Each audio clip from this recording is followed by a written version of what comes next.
Welcome to your favorite Grandmaster Insight Terminus guide. With barrier and unstoppable champions, void shields, and a void elemental singe, loadouts for the strike are simple, with all three players wanting Arbalist, a void energy scout rifle such as Aisha's Embrace, and either a storm chaser or threaded needle heavy linear fusion rifle. Despite the strike granting 25% bonus void damage, storm chaser will still deal more than threaded needle per bullet if you land the full burst, so slot it in if you can hit your shots. For class loadouts, hunters want to rock Mobius Quiver with Trapper's Ambush, Vanishing Step, and Omnioculus.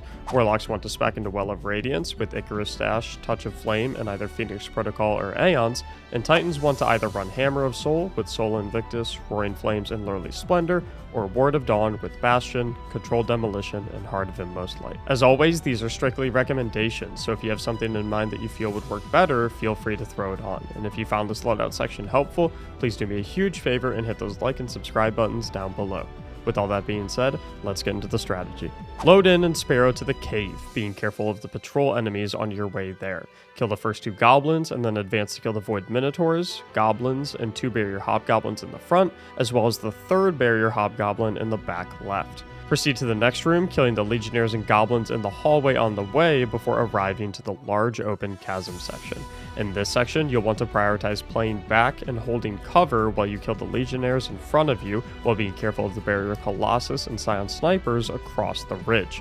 You can drop the enemies across the chasm after dropping everything close to you, beginning with the scion snipers and barrier colossus. Continue forward to the capture plate and portal room, being careful of the crazed goblins coming through the hallway.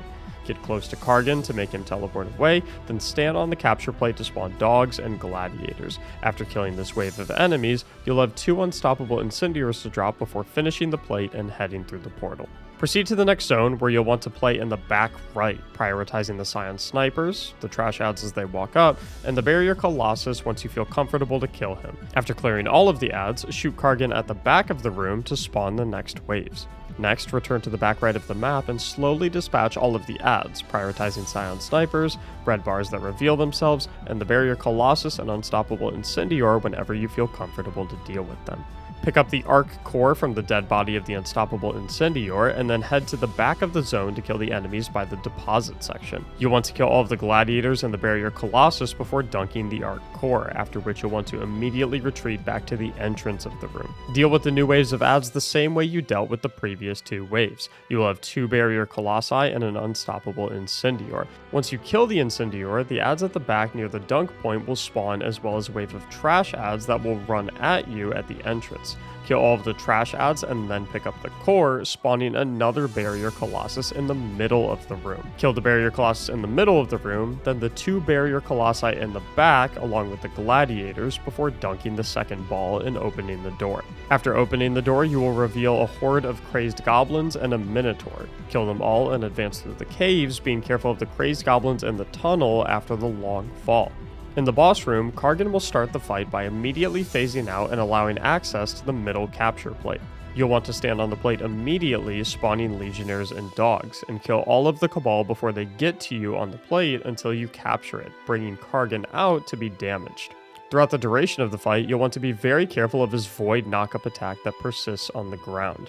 You'll want to damage him from the back middle of the room, as Kargan and other ranged ads will never come back here. As you damage Kargan throughout the fight, he will phase out and enter the 3-plate capture phase when he is just above half HP. Another way to gauge this is when his HP is at the N in Technocrat above his health bar. The easiest way to deal with this section is to stop damage just before his phase out point and wiping all of the ads in the arena, leaving you with just the boss. Then you'll want to send each player to one of the 3 plates and then phase him out. It takes about 10 seconds for the ads to spawn after Kargan phases out, meaning you get about 50% of the plate capture done uninterrupted. Once the portals turn blue and enemies spawn, use your heavy, grenades, and supers to fend them off until you complete your captures. This is the absolute easiest and safest way to knock this phase out, as enemies in the triple plate capture phase spawn infinitely. If you don't get it done at the beginning of this phase though, no worries. Just go plate by plate using your abilities to nuke enemies and work together with your team to capture the plates one by one as shown in the video. After that, please be sure to hit those like and subscribe buttons down below if you found this video helpful. You can also join my Discord server linked in the description below to find teammates to run this with who have also seen this video, and stop by my live stream at twitch.tv/Mactics for live gameplay and Grandmaster Nightfall carries. Thank you so much for watching, and as always, have a great day.